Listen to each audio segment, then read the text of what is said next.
O level के syllabus को अगर आप यहाँ से क्लिक करके खोलें तो ये पूरा ओ लेवल का सिलेबस खुल जाएगा। और अगर आप चेकआउट करें तो इस ओ लेवल के सिलेबस में आपको ये 4 पेपर्स दिखाई देंगे। Paper number 1 IT tools, paper number 2 जो है internet technology, paper number 3 C programming और पेपर नंबर 4 में ये 4 ऑप्शन है। आपको बता दें हम लोग एक नया पेपर शुरू कर रहे हैं जिसका नाम है आईसीटी। ये हार्डवेयर का पूरा सोर्सेस है। इसके अंतर्गत हमारे पास काफी सारा डिटेल सिलेबस है। हम लोग चलिए सिलेबस पे शिफ्ट करते हैं। मैं आप लोगों को पहले पूरा सिलेबस बताऊंगा और उसके बाद फिर हम लोग इस सिलेबस को भी डिस्कस करेंगे।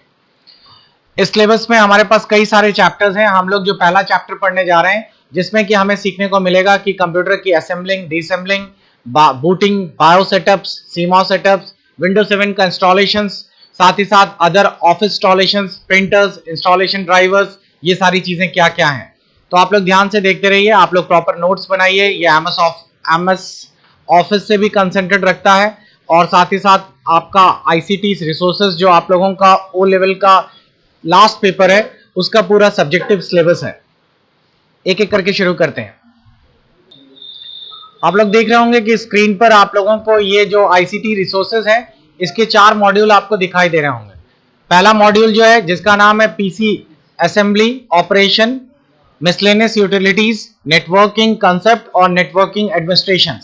हम लोग पहले वाले मॉड्यूल से ही शुरुआत कर रहे हैं और अगर आप लोग थोड़ा सा नीचे ड्रैग करेंगे जो आज हम लोग चैप्टर फिनिश करेंगे वो पीसी असेंबलिंग एंड ऑपरेशंस का है।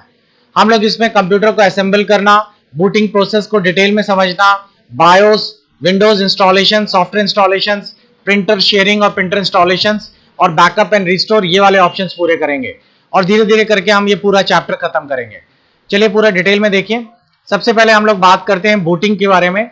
बूटिंग एक ऐसा प्रोसेस होता है जिसके अंतर्गत कंप्यूटर को ऑन किया जाता है और कंप्यूटर ऑन होने के बाद अपने कंप्यूटर में जो भी ऑपरेटिंग सिस्टम पड़ा होता है उसको पूरा लोड करता है। इस प्रोसेस के दरमियान during the process the computer will perform a self diagnostic and load necessary drivers and program that help the computer and devices to communicate. Booting के इस प्रोसेस में ही जो कि लगभग 20-25 सेकंड का होता है, इस बीच कंप्यूटर अपने आप को डायग्नोस्टिक यानी अपने आप को चेक भी करता है। अपने जरूरत के जितने भी ड्राइवर्स हैं, ड्राइवर्स वो सॉफ्टवेयर होते हैं जो एक प्रकार से हार्डवेयर को कंसर्न या हार्डवेयर को कनेक्ट करते हैं, वो सारी चीजें लोड करता है और उसके साथ ही साथ अपने कंप्यूटर के सारे पार्ट्स के साथ कम्युनिकेट भी करता है। ये सारा काम बूटिंग के दरमियान हो जाता है। अब हम लोग बूटिंग सीक्वेंस के बारे में बात करें। बूटिंग सीक्वेंस एक ऐसा स्टेप्स है जिसके बाद या जिसके अंतर्गत आप लोग ये तय कर सकते हैं कि कंप्यूटर को किस वाली डिवाइस से ऑन होना है। आप लोगों को इसे चेक करना या इसे सेट करना बहुत आसान है। आप लोग कंप्यूटर ऑन होते ही बायोस के अंदर चले जाएं। बायोस के अंदर जाने के लिए आपके पास अलग अलग सिस्टम है। कुछ कंप्यूटर में डेल बटन है, किसी में F2 है और किसी में F9 भी है। जैसे HP के लैपटॉप में F9 से आप लोग बायोस के अंदर चले जाते हैं। आप बूट्स के अंदर जाएं और बूट सीक्वेंस यहाँ पर आपको दिखाई देगा। नंबर फर्स्ट जैसे आपको दिख रहा है CD ROM लगा है। नंबर सेकंड बूटेबल ड्राइव या रिमूवेबल ड्राइव्स है, हार्ड डिस्क है और नेटवर्किंग है। आप तय करेंगे कि हमें बूट किससे करना है। अगर आपको कंप्यूटर में CD ROM सेट कर दिया है तो आपका कंप्यूटर CD ROM को फर्स्ट प्रायोरिटी मांगेगा बूटिंग करने के लिए। आप जो भी डिटेल इंफॉर्मेशन आप लोग सेव करते हैं अपनी बायोस में, बायोस चिप लगी हुई है आपके मदरबोर्ड में जिसमें सारी की सारी सिस्टम या सारी की सारी इंफॉर्मेशन सेव हो जाती है। याद रखिएगा बायोस की चिप एक प्रकार की ROM चिप होती है, रीड ओनली मेमोरी। आपको स्क्रीन पर कुछ बायोस चिप्स के सैंपल दिखा रहे हैं। आपको अपने मदरबोर्ड खोलने पर ये इसी तरीके से दिखाई देगी। कुछ कंप्यूटर में बायोस चिप खराब हो जाती है, जैसे डिस्प्ले चला जाता है, लोग इस बायोस चिप्स को निकलवाकर इसमें रीराइट करवा लेते हैं बायोस प्रोग्राम और इस तरीके से आपका बायोस रीराइट हो जाता है। आगे बढ़ते हैं हम लोगों को ये सारे इंस्ट्रक्शंस जो भी कि हमारे बायोस में दिख रहे हैं, ये सब चीजें हम लोगों को डेल बटन या बायोस के अंदर लॉगिन करने पे दिखाई देगी। आप लोग बायोस के अंदर अपने कंप्यूटर की प्रोसेसर की स्पीड, कितनी मेमोरी है, वो सब इंफॉर्मेशन देख सकते हैं।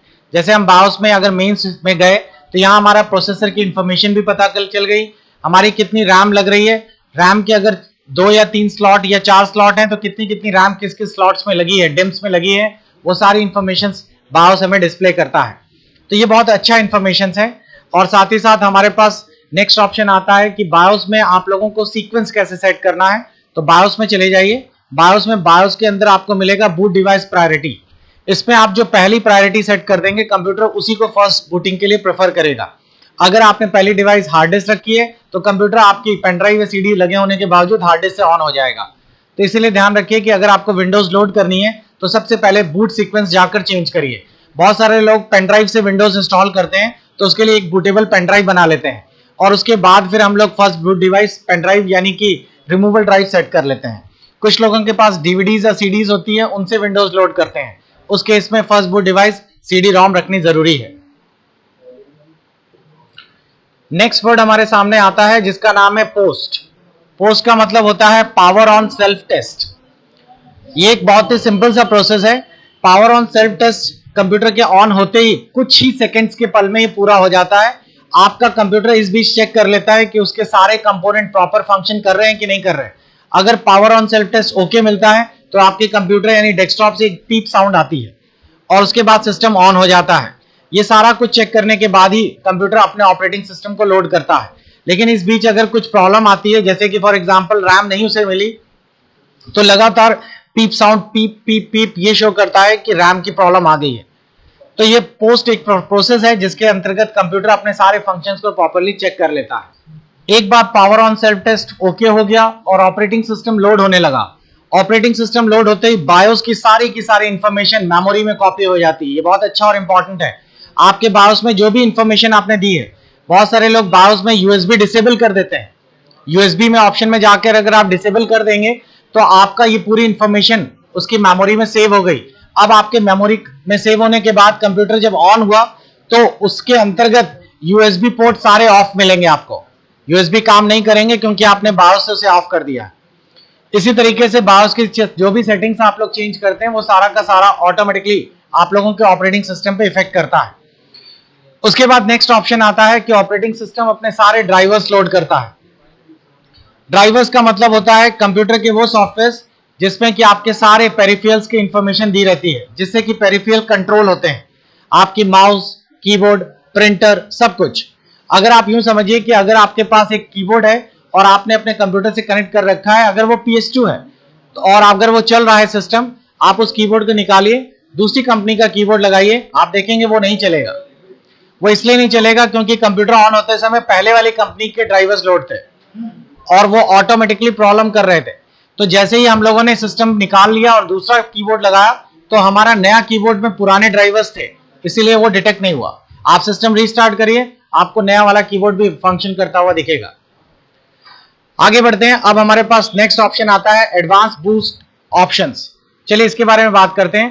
कंप्यूटर को ऑन करते ही अगर आप लोगों ने पूरी विंडो लोड नहीं हुई है और कीबोर्ड का F8 बटन दबा दिया, जैसी विंडोज ऑन होती है, कभी कभार देखते होंगे विंडोज 7 या XP कुछ सेकंड के लिए स्क्रीन पर आता है, आप उसी बीच F8 बटन दबा दीजिए, आपके सामने एडवांस बूटिंग ऑप्शंस एक्टिवेट हो जाता है। और कुछ कंप्यूटर में पुराने समय की कंट्रोल बटन से आता था, आपके सामने इस तरह की स्क्रीन आ जाती है एडवांस सिस्टम पे। अब आप लोगों को करना क्या है, इसमें काफी सारे ऑप्शंस खुल जाते हैं। जैसे कि अगर मान लीजिए कि आप लोगों को अपने कंप्यूटर को रिपेयर करना है, मान लीजिए कभी किसी कारण से आपकी विंडोज क्रैश हो गई, तो अगर आपके पास ओरिजिनल विंडो वाला सॉफ्टवेयर पड़ा हुआ है, बहुत सारे कंप्यूटर्स या लैपटॉप लोग खरीदते हैं जिसमें विंडोज 7 या 10 ओरिजिनल पड़ा होता है, तो आपको दोबारा इंस्टॉल करने या रिपेयर या फैक्ट्री रिस्टोर करने के लिए दोबारा पेन ड्राइव या फिर डीवीडी की जरूरत नहीं है। आप F8 बटन दबा दीजिए, ये बूट एडवांस ऑप्शन खुल जाएगा। आप रिपेयर पे एंटर मार दीजिए, वो ऑटोमेटिकली आपका सिस्टम रिपेयरिंग मोड में चला जाएगा और आपका पूरा विंडो जरूरत पड़ेगी तो रिस्टोर भी कर देगा। ये अच्छा ऑप्शन है। नेक्स्ट ऑप्शन है हमारे पास, वो है सेफ मोड। अगर आपने सेफ मोड पे एंटर कर दिया, सिस्टम आपका ऑन तो होगा लेकिन सबसे कम ड्राइवर्स होंगे, ना उसमें साउंड फीचर्स होगा, ना ही उसमें लैन चल रहा होगा और ना ही वाईफाई या ब्लूटूथ, कोई भी ड्राइवर्स नहीं सपोर्ट कर रहे होंगे सिस्टम, लेकिन आपका ऑन हो जाएगा। कभी कभार रेयर केस में ऐसा भी होता है कि हमारा सिस्टम ऑन नहीं हो रहा, तो उस केस में आप सेफ मोड में उसे ऑन कर लीजिए और सेफ मोड में ऑन होने के बाद अपनी रिकवरी कर लीजिए, जो इंपॉर्टेंट फाइलें हैं उन सबको रिस्टोर करा लीजिए और रिकवरी करने के बाद फिर अपने सिस्टम को नॉर्मल ऑन होने का ऑप्शन दीजिए। तो ये भी एक अच्छा ऑप्शन है। नीचे नेक्स्ट ऑप्शन दिया गया है कि आप अपने कंप्यूटर को सेफ मोड पे ऑन करना चाहते हैं लेकिन विथ नेटवर्किंग। इसका एक सिंपल सा मतलब है नेटवर्किंग वाला ड्राइवर्स एक्टिवेट हो जाएगा और आपके सिस्टम में लैन दिखने लगेगा, तो ये भी आप लोग यूज कर सकते हैं। उसी तरीके से उसके नीचे थर्ड वाला ऑप्शन आपने चूज कर लिया, safe mode with command prompt. ये बहुत काम आता है, खासकर जब आपके सिस्टम की विंडो क्रैश हो जाती है। आप अपने कंप्यूटर को इससे ऑन करिए, इससे विंडो आपकी स्क्रीन खुल जाएगी, या सॉरी कंप्यूटर ऑन हो जाएगा लेकिन कमांड प्रॉम्प्ट यानी कि डॉस आ जाएगा और C:, आपको दिखने लगेगा। आप अगर डॉस जानते हैं तो अपनी इंपॉर्टेंट फाइलें वहां से रिकवर करा सकते हैं। तो ये काफी काम का है ऑप्शंस और काफी हेल्पफुल भी होता है।